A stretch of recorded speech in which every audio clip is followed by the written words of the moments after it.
ขี้เรามาจ้าพี่น้องมาจ้ามื้อนี้จะเอ็ด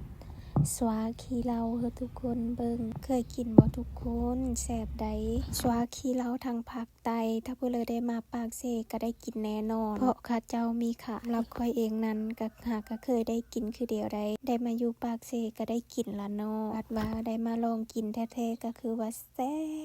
บทุกคนแซ่บจนติดใจบ่แหละมื้อนี้แม่นจะมากินเองเลยอยู่แถวบ้านคอยผัดว่าเคยกินแต่แบบว่าตำพังมะมีหรือว่าหำมะมีหั่นแหละตำเสื้อขี้เหล้าแล้วก็เอามาสดอันนี้แม่นจะมีเส้นมะฮุ่งแน่มีมะโทมีผักครบชนิดเลยแต่ละบอนมันก็จะมีคือเดียวเนาะบางบอนก็จะมีเคยกินบางบอนก็จะเคยกินมื้อนี้จะมาเอ็ดวิธีปรุงให้ทุกคนเบิ่งนำเดียวเลยอันนี้จะเป็นขี้เหล้าเด้ออยู่ดอกกระซ้ำนี่นะขี้เหล้าตัวเขาต้มเอาเหล้าหั่นแหละคิดอยากกินมาโดนมื้อนี้น้องสาวเพิ่นก็เลยเอาขี้เหล้ามาฝากเนาะ น้องสาวฮักแพงเดียวนี่ล่ะเอามาให้สิกินเอามาเฮ็ดแต่มื้อวานกำลังสิได้เอ็ดกินมื้อนี้สำหรับขี้เหล้านั้นข้อยก็ได้เอาไปต้มหรือว่าไปอุ่นก่อนเนาะไปอุ่นแล้วก็ต้มเสื้อปลาแดะน้ำตาลก่อนแล้วเราก็มาปรุงรสชาติเอาเกลือแป้งโนเสิร์ฟมะเผ็ดโค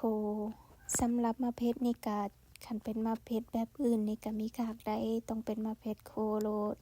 คันเป็นมะเผ็ดดิบมะเผ็ดนั้นมันก็จะมีแซ่บมะเผ็ดโคนี่มันจะหอมโพแล้วก็เอามาบดมาตำนั่นแหละนี่จัดไปจุกเป็ดเผ็ดโลดให้มันสะเจอแล้วก็เอาข้าวโพดตามมาอันนี้คือข้าวโพดเด้อทุกคนโคไม้โพดมากินและขม แต่ว่าหอมแฮงหลังจากนั้นเราก็มาโคเลมาคนเฮิมทุกอย่างมันเฮาเดียวเนาะทุกอย่างมันก็ได้ทีโอเคแล้วเนาะซีมรสชาติก็คือว่าโอเคแล้วก็เอาเส้นมะฮุ่งลงไปเส้นมะฮุ่งหรือว่าเส้นมะละกอหั่นล่ะแล้วเอามะโทลงไป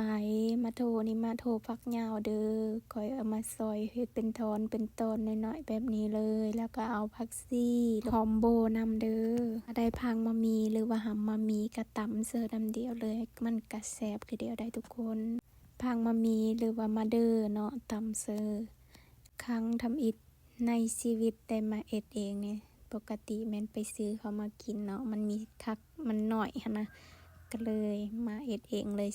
มื้อนี้กินเพิ่นมันแบบจุกกระเพาะไปเลยได้กินชมเจอละเด้อผู้เลยเยอะกะเบิ่งคลิปนี้แล้วไปเอ็ดตามได้เลยเด้อแล้วมาเด้อพี่น้องมากินน้ำเดียวแซ่บแห้งเจ็บกระเพาะพุ่นแหละ